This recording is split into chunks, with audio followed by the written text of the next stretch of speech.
முழந்தாள் படியிட்டால் முழுமையான நிம்மதி. 2010ஆம் ஆண்டு ஆகஸ்ட் 5ஆம் தேதி சிலே நாட்டின் அட்டாகாமா பகுதியில் தாமிரம் மற்றும் தங்கம் வெட்டியெடுக்கும் சுரங்கம் ஒன்றில் 33 தொழிலாளர்கள் தங்கள் வேலைகளில் ஈடுபட்டிருந்தனர். அப்போது ஏற்பட்ட ஒரு நிலச்சரிவால் 7 லட்சம் டன் எடையுள்ள பாறைகள் சுரங்கப்பாதையை அடைத்துவிட்டன.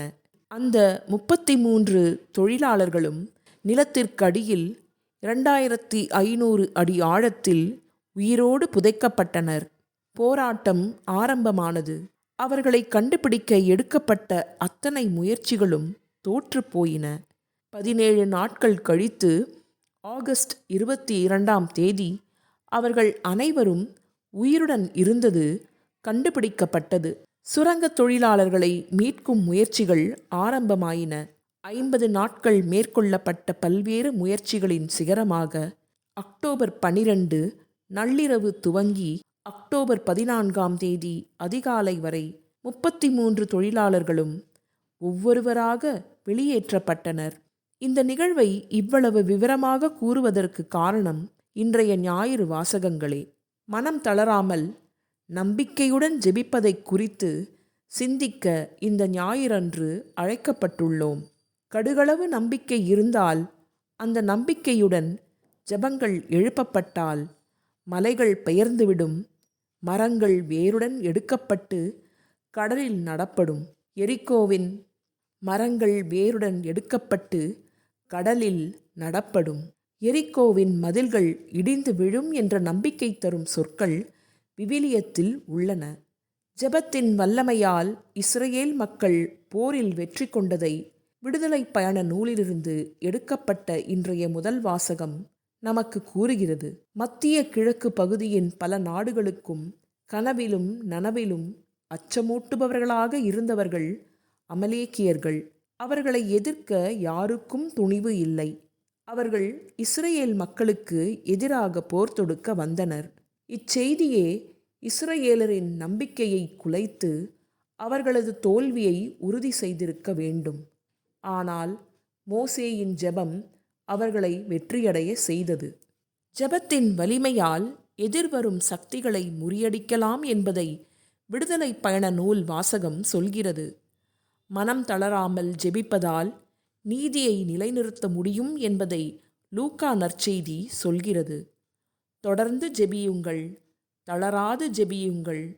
உடல் வலிமை, மன உறுதி இவை குலைந்தாலும் பிறர் உங்களை தாங்கி பிடிக்க தொடர்ந்து ஜெபியுங்கள் என்ற சவால்கள் நிறைந்த பாடங்கள் இன்றைய வாசகங்கள் வழியே நமக்கு சொல்லித்தரப்படுகின்றன.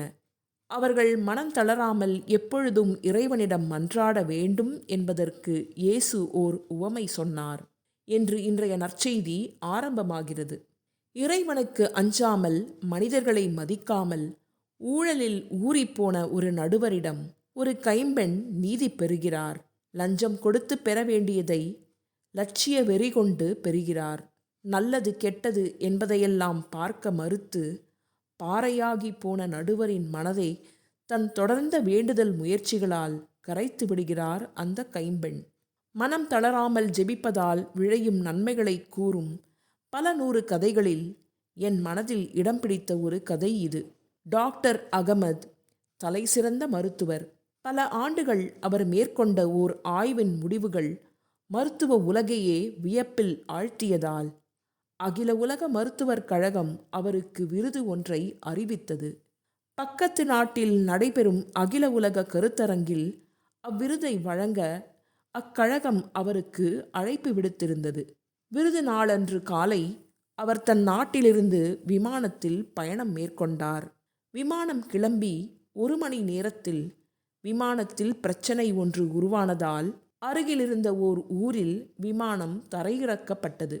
டாக்டர் அகமது அவர்கள் விமான நிலைய அதிகாரிகளிடம் சென்று தன் மாநாட்டை பற்றி கூறி எப்படியாவது அங்கு செல்ல ஏற்பாடுகள் செய்ய வேண்டும் என்று கேட்டார்.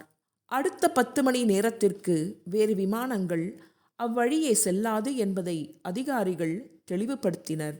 இருப்பினும் டாக்டர் அகமது விரும்பினால் ஒரு வாடகை காரில் அந்த ஊருக்கு செல்லலாம் என்றும் அதற்கு 4 மணி நேரங்கள் எடுக்கும் என்றும் குறிப்பிட்டனர். வேறு வழியின்றி டாக்டர் அகமது அவர்கள் வாடகை கார் ஒன்றை பதிவு செய்து செல்ல வேண்டிய ஊருக்கு வழியை கேட்டுக்கொண்டு காரை ஓட்டி சென்றார். வழியில் திடீரென எவ்வித முன்னறிவிப்பும் இன்றி புயல் ஒன்று உருவானது. கனமழை பெய்ததால் அவர் செல்ல வேண்டிய பாதையை தவறவிட்டார்.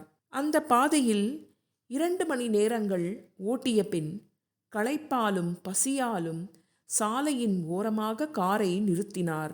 அருகில் ஏதாவது தொலைபேசி வசதி இருந்தால் விருது விழாவை ஏற்பாடு செய்தவர்களிடம் தகவல் தெரிவிக்கலாம் என்று எண்ணினார்.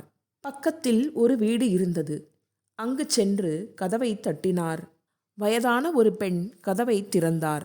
அங்கு தொலைபேசி ஏதும் உண்டா என்று டாக்டர் கேட்டதற்கு தன்னிடம் அந்த வசதி இல்லை என்று கூறிய அப்பெண் டாக்டர் அகமது அவர்கள் இருந்த நிலையைக் கண்டு உள்ளே வந்து ஏதாவது சூடாக குடியுங்கள் என்று அழைத்தார். அந்த அழைப்பை ஏற்று டாக்டர் உள்ளே சென்றார். அவருக்கு வேண்டிய உணவையும் தேநீரையும் பரிமாறிய அந்த பெண் தான் துவங்கிய ஜெபத்தை முடித்துவிட்டு வருவதாக கூறி அருகிலிருந்த ஒரு தொட்டில் அருகில் முழந்தாள் படியிட்டு தன் ஜெபத்தை தொடர்ந்தார்.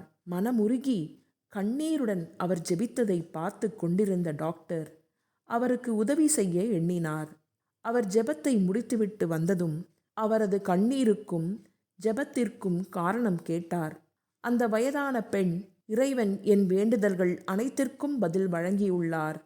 ஒரே ஒரு ஜெபத்திற்கு மட்டும் இறைவன் இன்னும் பதில் தரவில்லை என்று கூறினார். அந்த ஜெபம் என்ன?